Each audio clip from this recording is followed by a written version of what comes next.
Nakatakdang buksan ng Metropolitan Manila Development Authority o MMDA ang bike lane sa EDSA ngayong araw. Inilunsad ng ahensya ang proyektong ito para raw mabawasan ang bigat ng trapiko at mahikayat na rin ang publiko na makapag-ehersisyo. May news to go si Isay Reyes live. Isay. Inilunsad ng MMDA ang bike lane project dito sa kahabaan ng EDSA. Magsimula ito sa MRT Magallanes Station at magtatapos naman sa Ayala MRT Station. Ang araw-araw na pagbabiyahe ng mga Pilipinong nagbibisikleta at dumadaan sa EDSA, tila mas magiging masaya ngayong may bike lane na sa isang bahagi nito.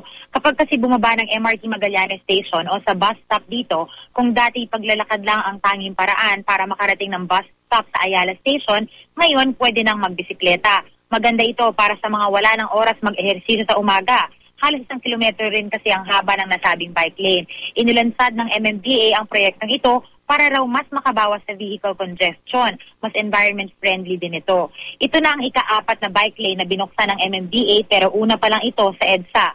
Bike sharing project ito kung saan pwede rin manghiram ng mga bisikleta mula sa MMDA.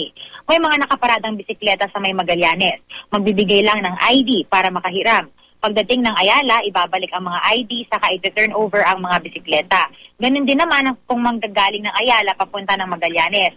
Bawal ang magbisikleta ng walang helmet. Pinag-aaralan din ang pagdagdag ng iba pang bike lane sa kahabaan ng EDSA at sa Makati.